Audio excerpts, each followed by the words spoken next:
You guys definitely gave more to the other comics. I heard. I've been getting to mushrooms lately. I'm a lot cooler than I look, and the last time I did mushrooms, my wife went up to me and she was like, "You're really fun on mushrooms," which sounds like a compliment, right? But here's the thing: most of the time, I'm not on mushrooms, right? Like most of my life, and it was a lot of mushrooms. It was a 4.5 gram dose, which I'm told is a lot. I know it's a lot because when you Google it, a bunch of charts show up. So like science is on it, right? That says a lot about my personality, doesn't it? That the same amount of drugs you give to like an Iraq war vet to treat his trauma is the same amount I need to be slightly more fun at parties for a couple hours. I just take regular meds. I always forget the difference between a psychiatrist and psychologist. I'm the one who can prescribe medication but takes no active interest in your mental health. I have one of those ones. I take pills for OCD. I have OCD. I'm self-diagnosed with OCD. That's usually how it works. You just go to your doctor and say, "I think I have OCD," and they're like, "I think you have OCD." It's like, "I'm glad we got to the bottom of that." And they just give you some pills. OCD sucks. It's not the end of the world as long as I keep counting. You know, it's not a. It sucks, but it's not. I'm not suicidal about it. I would never kill myself because of it. Mostly because I wouldn't be able to kill myself an even number of times.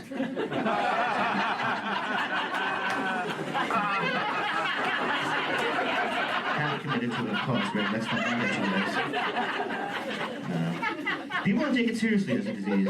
Here's how I know they don't take it seriously. There's a store in New York City called Obsessive Chocolate Disorder.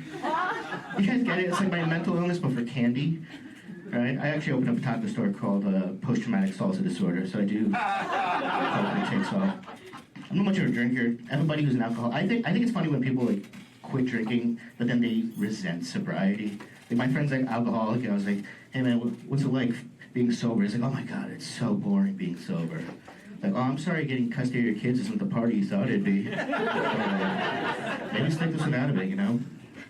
I'm married, like I said before. My wife is my best friend, and that's a normal, nice thing. When did that become a corny thing to say by your wife? I don't get it. Imagine being married to not your favorite person. Are there guys who just lay in bed each night like, "This is nice, but I wish Tim was here"?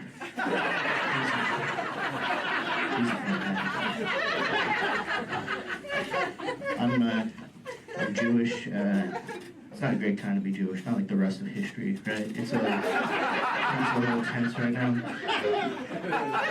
I'm a big fan of anti-Semitic conspiracies. My favorite is the one that people say we control the weather. I think that's so funny. There are people who say we control the weather, but then we don't get credit for nice weather. Right? Want to see one fair? 72 and breezy, I can't get a high five. You know how many strings I had to pull to make it happen? It's not easy. We have back east, I don't know if you guys have black Israelites. Do you guys have them? If you guys don't know, black Israelites, they're basically black people who believe themselves to be the original Jews.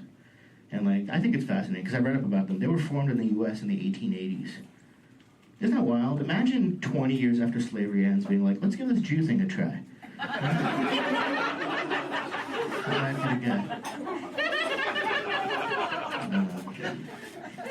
This is gonna be a hard pivot, but Amber Alerts are weird, right? What a weird system. A child goes missing and the government's like, "You know who we should get to help? Fucking everybody, right?" Group text, all hands on deck, right? Every time I get an Amber Alert, I just want to write back and be like, "Hey, I think you meant to send this to the police. I think they're the ones who handle missing children. I'm just some guy." Right? And they give you information. It'll be like, "She was last seen outside of school at 2 p.m. It's like, what do you want me to do? Go there? I've never conducted an investigation in my life. You want me to start with child abduction? Like, I know we're all supposed to hate the cops nowadays, but maybe let them take the first stab at missing kids before we start outsourcing to the general public." Also, it's tough when you look like me, because like, when you look like me, I have an ongoing obligation to reassure people that I'm not looking at children. And then every once in a while, the government sends me a text message. It's like, "Hey, keep your eyes peeled for kids." Well, which is it? What do you want from me? Right? My name's Ilya Laksin.